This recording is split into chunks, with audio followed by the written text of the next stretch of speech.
তো আজকের ভিডিওর বিষয় হোপোনোপোনো প্রেয়ার।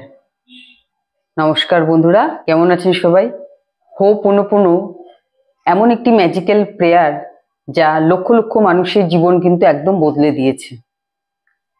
এটা একটি প্রাচীন হাওয়াইন প্রেয়ার, কিন্তু আজও সারা পৃথিবীর বহু মানুষ এই প্রেয়ারের মাধ্যমে প্রতিনিয়ত নিজেদের জীবনকে পরিবর্তন করে চলেছে।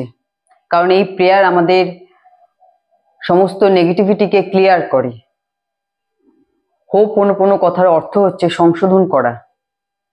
এবার বলবো যে এই প্রেয়ারের উৎপত্তি কিভাবে হয়েছিল, কে এই প্রেয়ারকে আবিষ্কার করেছিল, যা প্রতিনিয়ত এত মানুষকে ম্যাজিক্যাল রেজাল্ট দিয়ে চলেছে। ডক্টর হিউ লেন, যিনি এই প্রেয়ারের আবিষ্কারক, তাকে একবার একটি মানসিক রোগীদের কেন্দ্রে ট্রান্সফার করা হয়েছিল এবং সেখানে ওই মানসিক রোগীদের মধ্যে বহু মানুষ ছিল ক্রিমিনাল মাইন্ডেড। তার আগে যেসব ডাক্তাররা ওইখানে এসেছিলেন তাদের সবাইকে এই রোগীরা মারধর করে তাড়িয়ে দিয়েছিলেন। এবং যখন সরকার থেকে ডক্টর হিউলেনকে ওখানে অ্যাপয়েন্ট করা হয়, তখন উনিও চিন্তায় পড়ে গেছিলেন যে উনি কিভাবে এখানে কাজ করবেন। কিন্তু যেহেতু চাকরি, তাকে সেখানে যেতেই হবে, তো উনি বেশ কিছুদিন চিন্তা ভাবনা করে একটা জিনিস রিয়েলাইজ করেছিলেন, যেটা আমরা ল অফ অ্যাট্রাকশনে বলে থাকি, যে আমরা যে জিনিস নিয়ে চিন্তা করি, আমাদের চিন্তা ভাবনা যেরকম হয়, আমরা কিন্তু সেই ধরনের মানুষদেরই অ্যাট্রাক্ট করি। এই রোগীরা যে অপরাধ করেছে, সেই অপরাধ প্রবণতা কোনো না কোনো সময় আমার মধ্যে হয়তো এসেছিল, যার জন্য আমি এদের আকর্ষণ করেছি, আমি এই জবকে আকর্ষণ করেছি। আর যেহেতু আমি এই জবকে আকর্ষণ করেছি, তো আমাকে এখানে কাজে যেতেই হবে। কিন্তু তিনি চিন্তা করে দেখলেন যে তিনি যদি সামনে গিয়ে তাদের কিছু বোঝাতে চান, তারা বুঝবে না এবং তারা ঠিক আগের ডাক্তারদের মতন সেখান থেকে তাড়িয়ে দেবে। সেই জন্য তিনি অন্য পদ্ধতির আশ্রয় নিলেন, সোল টু সোল যোগাযোগ স্থাপন করা। এর জন্য তিনি প্রথমেই এই সমস্ত রোগীদের ফাইল নিজের চেম্বারে চেয়ে পাঠালেন এবং সেখানে বসে তিনি সবার কেস স্টাডি করতে লাগলেন। ভালোভাবে প্রত্যেকের কেস স্টাডি করলেন, যে কে কোন অপরাধে এখানে এসেছে। এবং তিনি চিন্তা করে দেখলেন যে ওই সোল যে অপরাধ করেছে, সেই অপরাধের মনোভাব যদি আমার মধ্যেও থেকে থাকে, আর আমি যদি ঈশ্বরের কাছে ক্ষমা চেয়ে নিই, তাহলে যেমন আমারও ক্লিনজিং হবে, ওই সোলেরও ক্লিনজিং হবে। এবং তারপরে তিনি ক্ষমা প্রার্থনা শুরু করলেন প্রতিদিন, প্রত্যেকের জন্য। কিন্তু এই ক্ষমা প্রার্থনা কার কাছে? ইউনিভার্সের কাছে, ঈশ্বরের কাছে। যে আই অ্যাম সরি, মানে আমার অপরাধের জন্য আমি ক্ষমা চাইছি, প্লিজ ফরগিভ মি, যে আমাকে ক্ষমা করে দাও। আর কেউ যদি আমার সাথে খারাপ ব্যবহার করে থাকে, আমাকে দুঃখ দিয়ে থাকে, যন্ত্রণা দিয়ে থাকে, আমিও তাকে ক্ষমা করে দিচ্ছি। মানে ক্ষমা প্রার্থনা চাওয়া এবং ক্ষমা করে দেওয়া, এই দুটো কাজই কিন্তু করতে হবে, তবেই কিন্তু ব্যাপারটা নিউট্রাল হয়ে যাবে। আমি যেমন আমার নিজের ভুলের জন্য ক্ষমা চাইছি, তেমনি আমার প্রতি যারা অন্যায় করেছে, অপরাধ করেছে, আমিও তাদের ক্ষমা করে দিচ্ছি। আর সেখান থেকেই হচ্ছে নতুনের সূত্রপাত। থ্যাংক ইউ,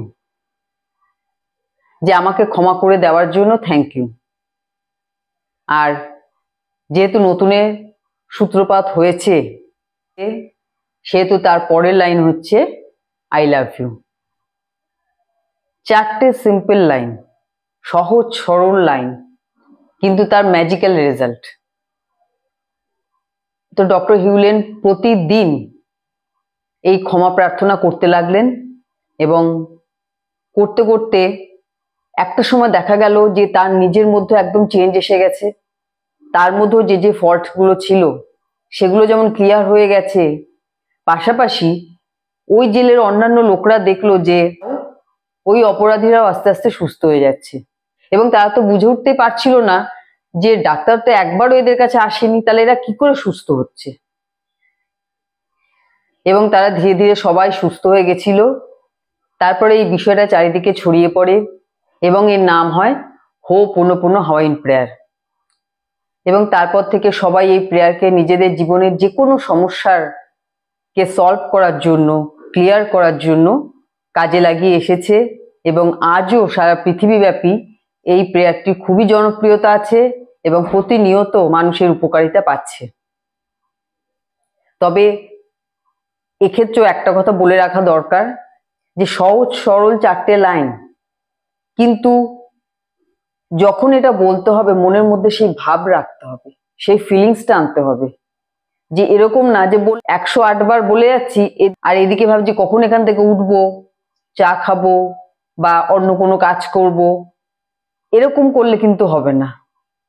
কথাগুলোর গভীরে ঢুকতে হবে, কথাগুলোকে ফিল করতে হবে। ক্ষমা প্রার্থনা মন থেকে করতে হবে, অন্তর থেকে করতে হবে, মুখে না। যখন এই ফিলিংসটা আপনাদের মধ্যে আসবে তখনই কিন্তু আপনাদের জীবন আমূল পরিবর্তন হতে শুরু করবে। কারণ আপনার কিন্তু পুরো ক্লিনজিং হবে। যে বিষয়ের আপনি করছেন সেই বিষয়েরই কিন্তু সমস্ত নেগেটিভিটি ক্লিনজিং হবে। তো আজ মানুষ সমস্ত ক্ষেত্রে ব্যবহার করে থাকে, অর্থনৈতিক অবস্থা, রিলেশনশিপের সমস্যা কিংবা হেলথের সমস্যা, সব ক্ষেত্রে কিন্তু মানুষ এই প্রেয়ারকে ব্যবহার করে থাকে।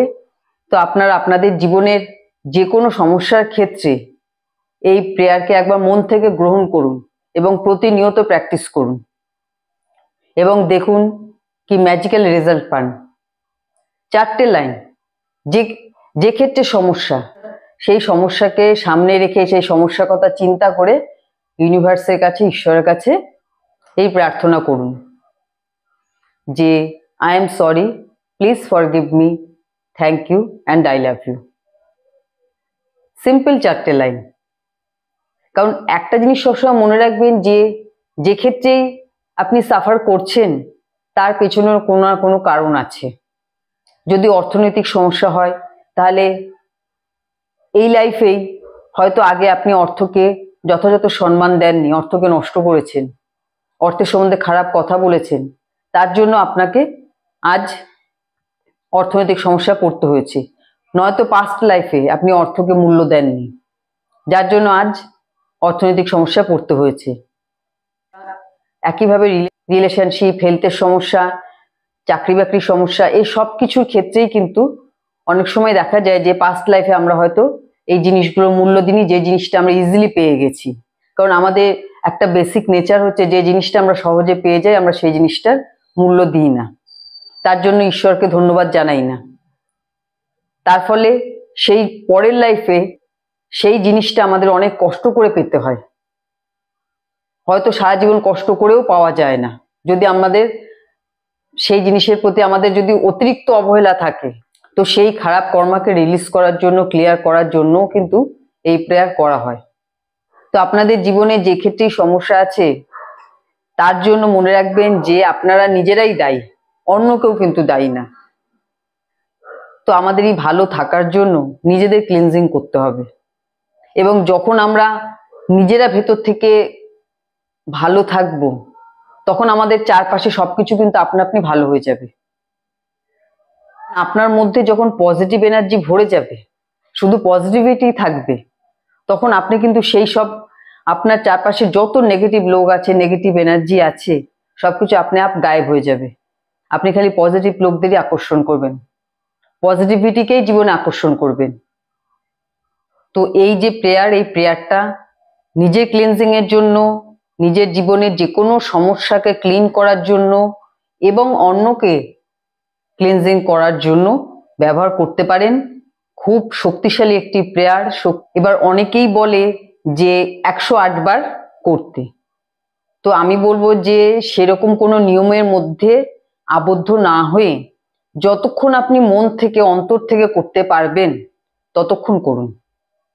তবে অবশ্যই 5 থেকে 10 মিনিট করার চেষ্টা করবেন। একবার দুবার করেই ছেড়ে দেবেন না, কিন্তু যে সময়টা আপনি শান্তিতে বসতে পারবেন, স্থিরভাবে বসতে পারবেন, নিজের সাথে নিজে সময় কাটাতে পারবেন, সেই সময়টায় প্রেয়ারটা করার চেষ্টা করুন।